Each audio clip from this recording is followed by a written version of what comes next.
my friends. I can see how we would be completely opposites.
And we're on new.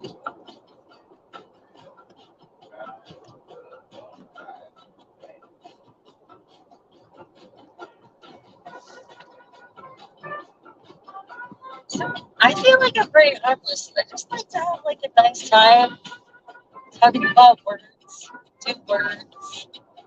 Word. That's what I like to do when I get like a little tipsy. It's just like words. Words on YouTube.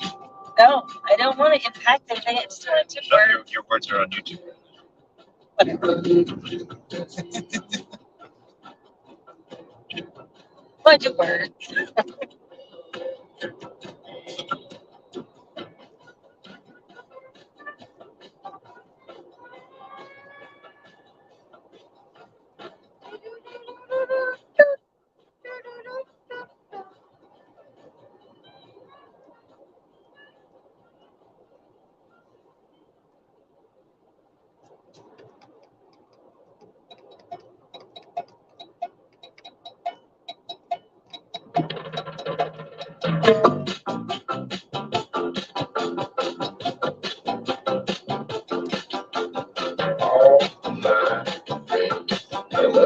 Right.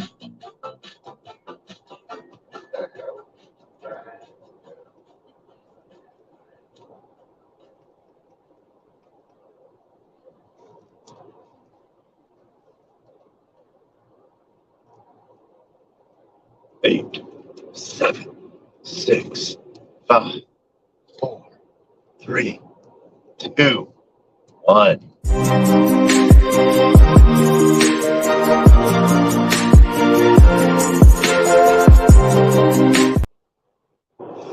Hello, and welcome to another episode of TacoBytes, your daily bite of Degen. Episode number 229. I think I accidentally put the wrong number on the video on the big screen, so we're going to put that up there. We have an amazing time for you tonight. As we get ready for tonight's episode, we are coming to you live from the road as we talk the road to New York City, NYC, the Big Apple, the city that supposedly never sleeps. And it all shuts down at like 10. That's, yeah. There was a question once that I saw that was said something along, if New York does, the world follows. So, yeah, no, I am surprised with everything that it is. So, what we are doing today, as always, we are having a huge thing. We covering a little bit with DBZen yesterday. That was very fun. And we hear Soul, oh my gosh. Um, uh, Kristen Blake has re-entered social media. So huge shout out to KB. Used to be known as Spill the NFT. And so it's going to be a really amazing show. Who knows how long we are going to go for tonight? I don't even know what has gone on in the news today. I do see that Zen is up. I don't even know if the rest of crypto is up. I have not looked at the markets at all. I think ETH is up. And like a good Degen does, I did try out the new OpenSea Pro OpenSea, and minted a couple NFTs through that. I am just very sad that I am not cool enough. I am not cool enough to get an OpenSea gem, and I do not feel that it is hip to go buy one. I'm one of those people that, you got to earn that stuff. And that is what we got going on. So we do have live video broadcasting. And so we are going to have that coming up in a second. Please come join us in the studio. So see your comments, questions, concerns. We want to do a shout out to everyone that is joining us. So thank you across Twitch, Discord, YouTube, Twitter, and everything in between. So as we talk about ones and zeros, we have the amazing Eskimo with us tonight. Eskimo is not on camera. Eskimo, how are you doing tonight? Killing it. Killing it. Killing it, Smalls, or killing it big? I am looking at the match. Yeah, we are. We have the power of Twitter behind GMs. Oh, you're too sleepy. Oh, you're not going to make it to Jackson today. Oh, okay. We had like a double Greek espresso. Oh my gosh. This restaurant. What is the name of that restaurant? Marika, I think. Marika. It is amazing in downtown Miami. It is a little hidden gem. It's a little hidden gem? It's a little hidden gem. The food was great. The atmosphere is stellar. The cat was amazing. The cat was amazing. Yep. The service was terrible. Service was terrible. But adequate. It was all made up for by the food. Well, the service was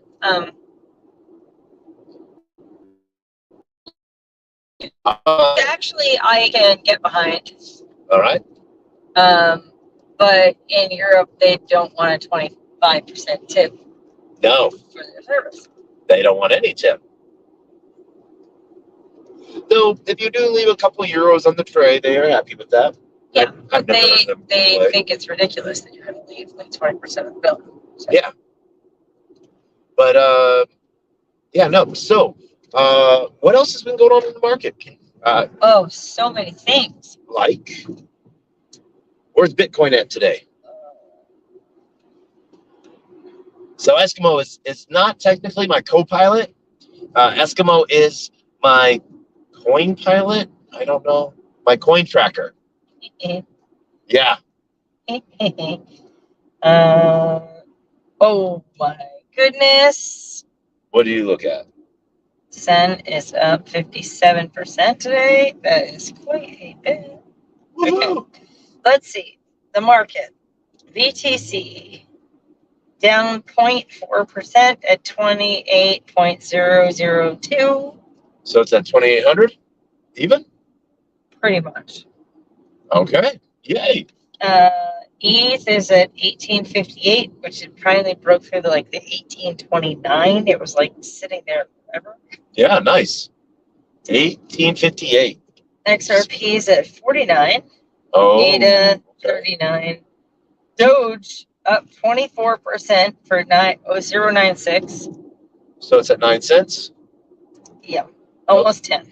I'm surprised it has not pumped more because Twitter has switched over its little like loading screen to a little Shiba Inu. I wonder if like SHIB has taken off today. Let's see. Where's SHIB at? Let's see. SHIB is up only 4.5% to Doge's 24.5%. So, all right. Doge is up 20%, well, 16%-ish more than Doge. Okay. AVAX up 0.6%. Ending the day at what? Or at our day? 17.29. 17.29. Awesome. We should have longed it. We bought a bunch at like 14. Well, yeah. All right. Then we sold it at 15. Doing it. Wow. Raised out in Brooklyn. I never seen Queens. She was raised out in Brooklyn. So, all right, we are heading to New York. What else is in the market that's interesting? Random thing. What is the biggest pump of the day? Oh, well, sorry, but I'm a bit of a Zen head, and it is up close to 60% today. Zen ETH? Yeah. Oh, yay. And I like to say you are a Zen friend. Would you say you're a Zen friend? Yeah. It's up 58.8% today. It's hit the 441 mark. So, I mean, we're not there yet, but it's about to, it might kill a zero. Ooh. That's incredible. However, I do think it has everything that a project could have behind it to make it successful. Okay. It has adoption. It has a community. Right. It has a founder who cares about first principles. Yeah. And wants to build utility upon it, and it has capable devs who want and can build upon it, and have worked with the founder of the immutable code of Zen. Okay. Say working with, I mean that they're like, we're gonna launch this, and he's like, cool. Tell me more about it because I'd like to understand, but it's all immutable. Yeah. Zen is immutable. It will exist on the 10 chains. It can die. It can live, die there. But a lot of utility has been created. There is a meme coin now. I don't know if you know that. I did not know that there is a Zen meme coin. What is it called? I literally don't know. It is not a great. It's not that memorable of a name, but it burns TV Zen. It burns TV Zen. Yeah. So this is a little bit of an Ouroboros of a situation right now, but I do think we're going to get out of that eventually when there's the X1 chain. All right. So for those that don't know what DBZen is a new protocol that burns Zen and rewards you for burning Zen, but then also rewards you in the processing fees of burning. So you can earn rewards. And then there's a bit of, I want to say, gamification to it where you can shoot your shot. Shot your shoot? Well, the way that I've been thinking about it is, there's a couple different strategies. One, getting on base. Getting on base. Get on base. And how do you get on base? You put some in, right? You burn a batch. You get on base. How do you get on base? You don't put it all in. You hit a single, right? You hit singles. Yep. And you keep hitting singles, and that might get you the same as trying to shoot your shot and trying to get a home run. Okay. So trying to get a home run's risky. Yeah. And so for those that are just tuning in or just coming learning it, because we did do a full rundown of DBZen the other day. The link is not in the description. You'll just have to see the last everything video. That I just said doesn't make sense to anyone. So let me see if I can break it down. Well, let me tell you about DBZen first. Okay. So I got it, and then that will make sense. So DBZen burns Zen, and by burning Zen, you then get you burn it in batches. A batch is 2.5 million. 2.5 million, yes. 2.5 million Zen, and you then get a percentage. There's a full formula of the amount of DB Zen that you are allocated. There's a total of 5 million, 10 million, and 500,000 or something like that. Some weird number. It's 5 million. 5,010,000, and then it goes down by 0.2% every day. Every day that's so it went from 10,000. Yep. I think to 9,988, and then it went like 0.2% from there. Yep. Whales keep coming in. Yeah. And chock-a-blocking like 25 billion Zen and taking like the 51% lion's share of the rewards every day. But they're going to get exhausted, or there's going to be people who aren't interested in it, or there's going to be a day where they're not looking. Yeah. They have a family emergency. And that's when the minnow becomes the shark. Dun-dun. Right? Or dolphin. It sounds more like a goat than a dolphin. More of a, you're the goat now. I'll be the goat. Billy Goat Gruff. So, no, anywho, about DBZen, really cool. Check that out. So it is DBZenXen underscore crypto, and it is dbzenxen.org. And they have some really cool. There's also a really cool dashboard piece that sort of showcases the rewards, the burn cycle. That is zen.pub. Yeah. So xen.pub. So huge shout outs to the teams that Joseph. Joseph. Yeah. Dune Analytics is amazing. I love that stuff. Seeing what people are building is an amazing, fun thing. One of the things, though, that had a really cool meeting with. So today got to host with Tauntaun NFT Twitter space about Clopper, and that was pretty fun. So huge shout out to the Tauntaun community, and an alpha calling group based out of Paris. So I guess their calls raked in about 3.2 ETH last month. So shout out to them and those wins. Nice. You gotta take your wins when you can. Don't forget to pull profit. So we just finished up Miami NFT Week. What kind of things did you like about Miami NFT Week? I got to see Sam. Sam, oh, we love onboarding 60. Huge shout out to Sam. Yep, she is doing a really interesting and not easy thing, because it's not the demographic that just wants to embrace it, but she cares. I'd like to figure out how to support her, but she's actually quite good at a lot of the things that she does. Yep. You want to know how I show my support? Every time I see one of her tweets, I like it and I retweet it, and I tag someone. So for those that are just joining in later on, please do the same for us. If we find any entertainment in what we cover, please a little bit of the like, subscribe, comment, share. Oh my gosh, is it Ivan on Tech that the song I'm going through in my head right now? That has the like, comment, subscribe, and share song. Like. Oh, yeah, it's definitely him. Yep. Ivan on Tech, yeah. Like, comment, and share for the algorithms.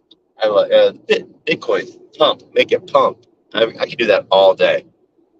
Oh, I don't know. Do you really? You don't think we can make it farther than that? How far away is that? 4 hours. Okay. Sure. And so we can go farther. I don't I think it was. All right. We have the pilot, co-pilot, the coin pilot, the coin tracker. So giving us our next destination, Jacksonville, Mississippi. No. That feels like that's super far away from... Jacksonville, Florida. Oh, Jacksonville, Florida. We're on the east. Hello, everybody. We're on the east side of Florida. We're driving up 95. I just like to beat one. You mean Jackson, Mississippi, not Jacksonville. Ah, okay. So, Taco doesn't know his directions. No. Or he does, and he just likes that. And then we could, or he does, and he just likes to have fun. Is that what it is? Oh, someone went to education. I'm sorry I messed that up for you. I didn't mean it. That's okay. So, Jacksonville, Florida, huge shout out. We're going to see you. But we have NFT NYC coming up. Right after Easter weekend. Sure do. You know, a little bit of a chance to, I guess you could say, touch grass in between conferences. And then we have a really big spot that we have coming up is Consensus, most likely. And then Vegas, we have Breathe. So that's going to be a fun time. Are you ready for Vegas? As you can see, I totally am. Totally is. Getting to sleep in now. So, one of those things that we always like to talk about, you know, is, you know, what's new in blockchain? Regulation. What's coming up? What have we seen recently? Well, we have seen a number of smaller firms, whether they are data firms for crypto or exchanges, exit the United States. Yep. And yet we haven't heard one word about Fidelity or JP Morgan or Wells Fargo or Boney, Bank of New York Mellon, getting checked for their crypto engagement. Yep. But I'm sure that they've all signed on to, hey, we understand how to do reg. We will interact with you. We will be your highway to understanding how to deal with crypto. Yeah. And it's working really well. And one of the reasons why it's working really well is because they have long-standing and strong interaction with their regulators. Yeah. And two,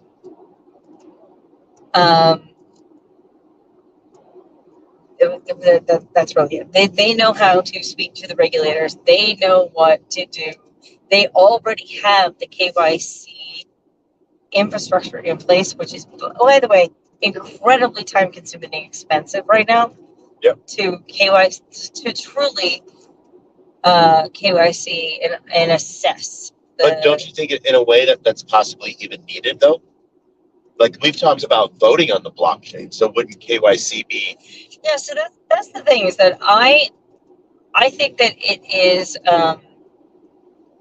disingenuous to think that those kinds of checks and balances don't need to be there. Yeah. I agree with you.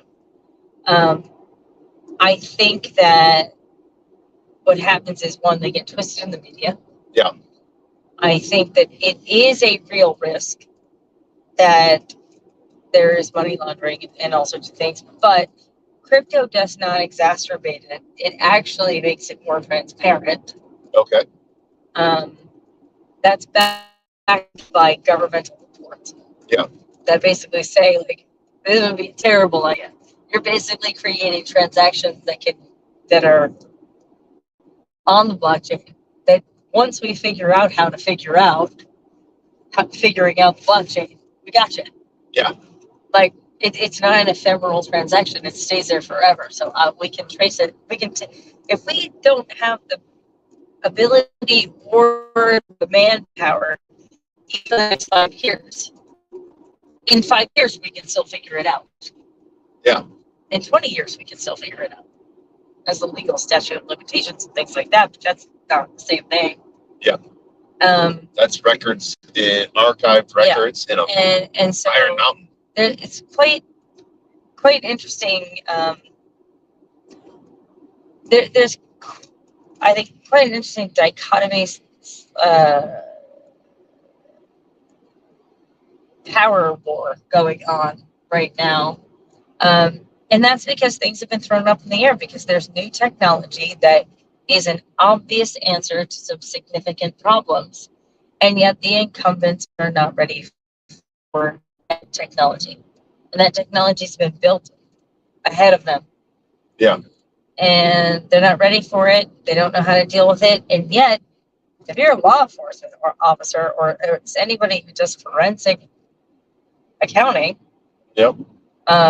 I would imagine that this would be the mother lode because you could just figure out how to deal with the data and look for anomalies or look for patterns that. Why does that guy keep getting $21? Yeah. Yeah. Well, that could be a subscription. Could be. Right? Yeah. But that's not, I wouldn't even be looking for some things like that. Like, there's got to be certain behaviors that they already see in the regular banking system, traditional banking system. They would be able to see and be like, hey, we have, and some person would come in and be like, they have 250 transactions to investigate. Yeah. That just from an algorithm or AI, like, hey, these are aberrations. So that you sit down and you look at those 250 transactions, you start looking into something. Oh man, I love digging deep on Etherscan. Right? A lot of people do. Etherscan is the fun.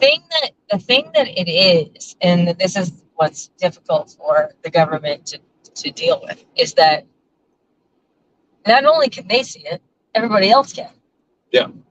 And the fact that everybody else can see it means a lot of times hobbyists, so to speak, or people who are looking for different things, that they have different aims, they can find things better than the government can. Yeah. And, of course, it's a matter of national security that we wouldn't want to put our budgets on the blockchain. Oh no, we need to keep those $27,000 hammers. There's some credence to that, though. There is, and I don't, especially like wartime.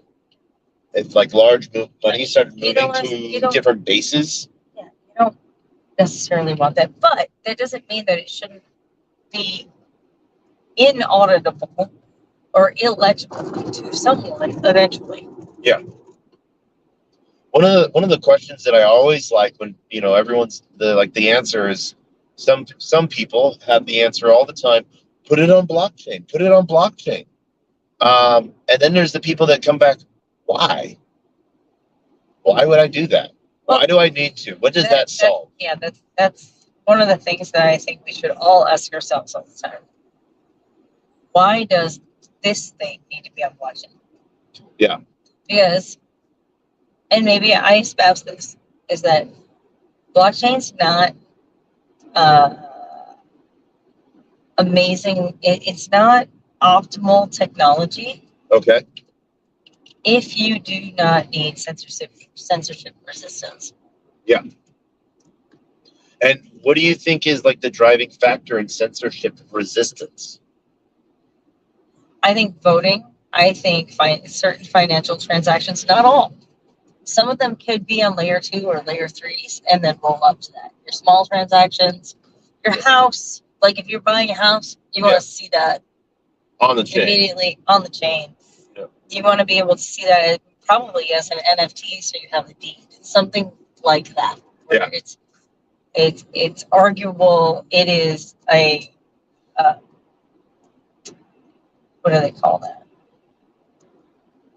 Well, right now it would be like the document you would bring into court. Like it is the original. Yeah. Right. That's the thing, is like digital originals is also a thing that is happening. Whereas like instead of it being a paper original with signed, wet signatures, there's a digitally signed copy, and that is the original. Yep.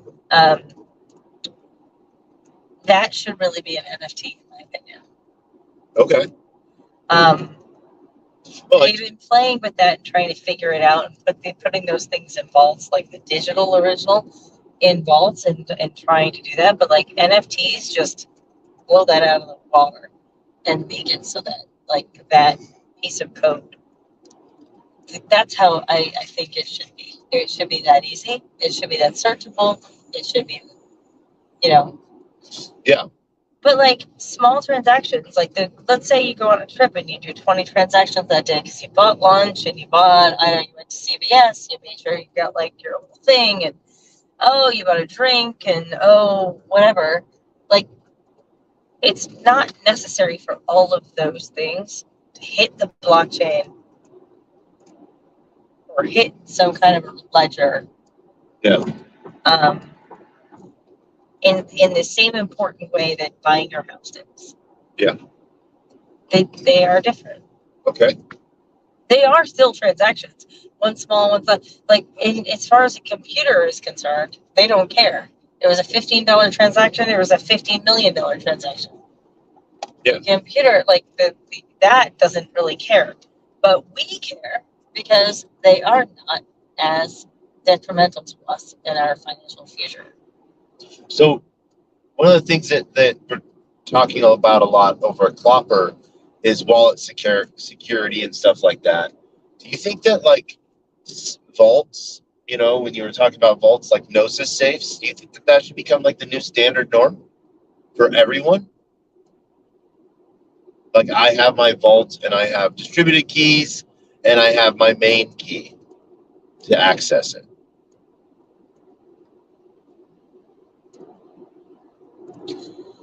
I hate to do this to you, Taco, but I was thinking about a crypto law thing that I was listening to today. John Degen was talking about going to the Maine state legislature and talking about opening up a fully collateralized bank licensure type thing, like what Clayton Long has done in Maine. Yep. Okay. So they were talking about that and creating a bill for that in the Maine legislature. And so he went and he spoke with the state legislature there. And he came back and said, we really should be doing more with state legislatures to educate them on blockchain and Bitcoin and how cryptocurrency works. We are still getting questions that people who have been in blockchain and cryptocurrency asked and answered like 10 years ago. Yep. But they are not hip to the jive, man. And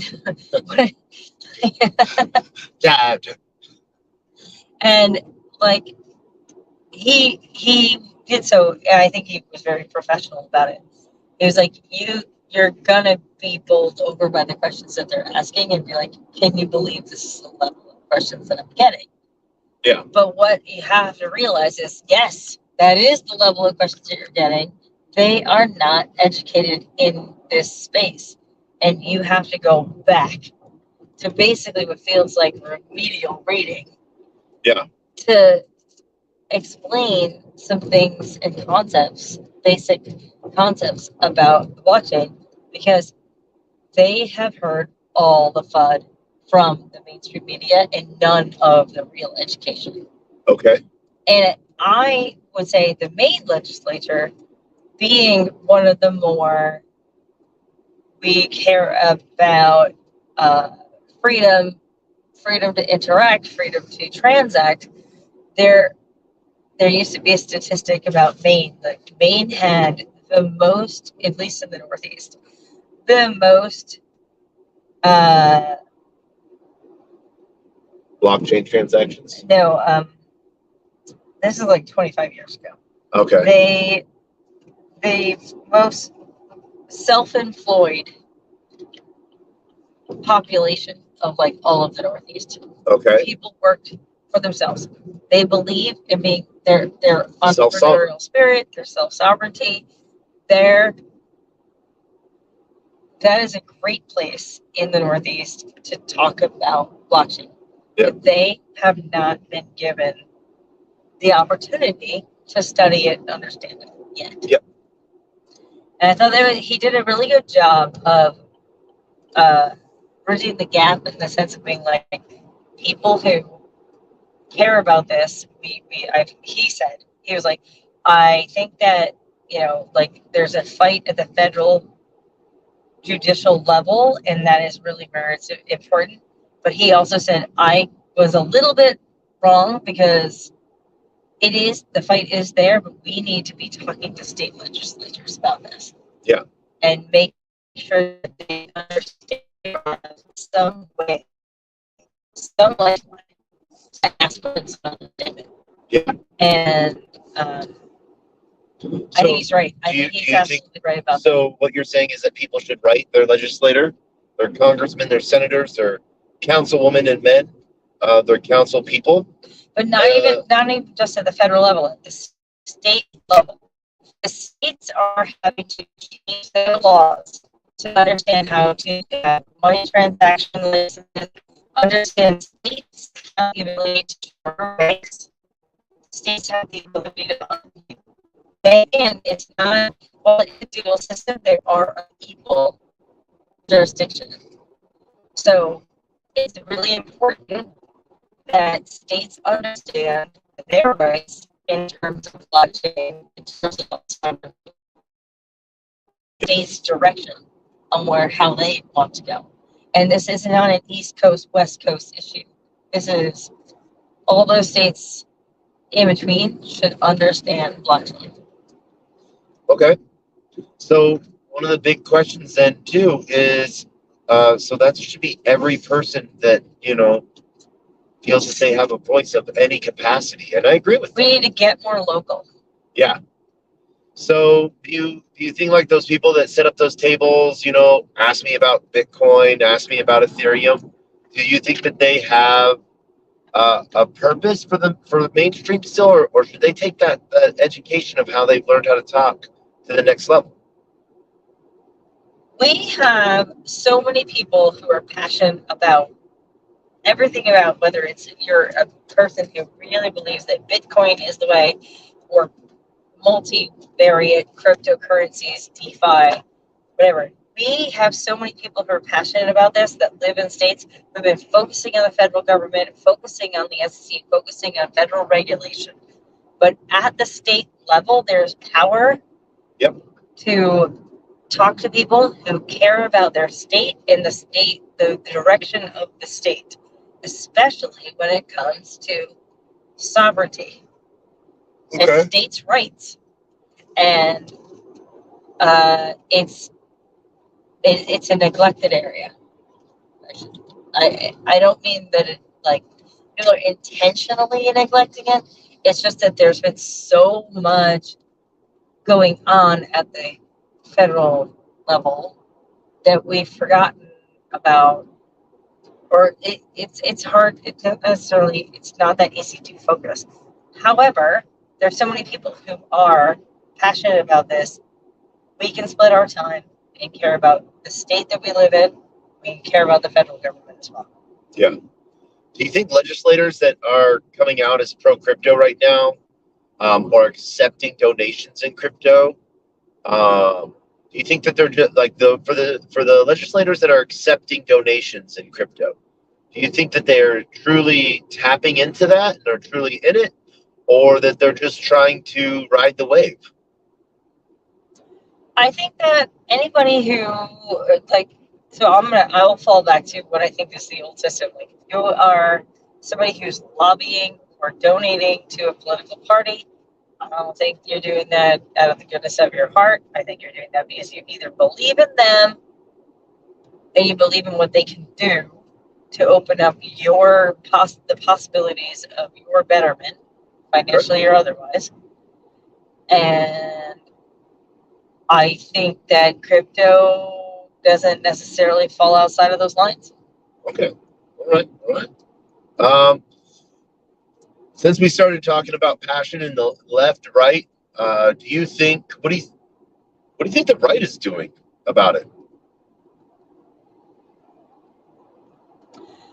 I think that the most dangerous thing that is possible to happen right now is this becomes a partisan issue. Yep. It up to now has not necessarily been a partisan issue, but I think that it is becoming a partisan issue, and it's going to create incredibly strange bedfellows if it does that. Yeah.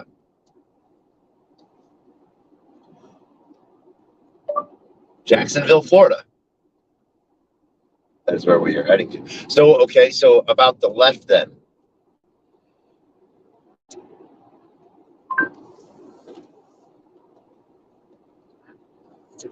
What do you think? Do you think Elizabeth Warren, her anti-crypto Elizabeth Warren is not army? Leftist. No. She's not leftist. Well, where would you put her? She's a centrist. Okay. She believes in government. She thinks that is where the power lies to be able to make changes. Okay. I think that she has an idealistic view of what government can do. Yeah. And has a less idealistic view of what humans want. But she sees the levers of power. That's what she is now engrossed in. That's how she thinks that she can make a difference using the levers of power that are available to her. Okay. So to circle back, she's building an anti-crypto army. You think that people that believe in crypto should become the crypto army that already are by voicing their opinions with their state, local officials. I think John was on point with that, right? John Deaton? Yeah, I mean, he's an islander. Okay. And he's like, Watch out, John. I wish I owned a house in Massachusetts because I would have more power to go at her directly in her state. That's the problem. She's incredibly popular. She's probably going to win again easily in her state unless someone primaries her and really makes what she's done a problem. But she's kind of like one of those senators, and this is the problem is people focus on the presidential election and they don't focus on their senators. The senators, they don't care that much about it, and if it's not caught as this major problem, people wind up being there for a really long time, and she is enjoying that power, that ability to be there. She's now become a senior senator of the Democratic Party, and she wields a tremendous amount of power. It is going to take a lot to put a dent in that. Okay.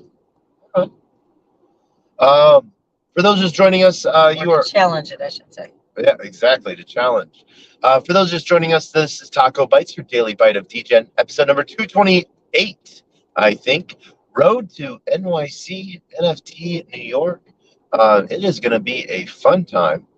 We're going to have a blast, and we hope that you do as well. Please let us know in the comments or later on that if you are coming or not, if you got your tickets. Let's shout that out. Cannot wait to see you. Eskimo, as we wrap this up, we want to thank everyone for joining us tonight. 10 seconds, words of wisdom.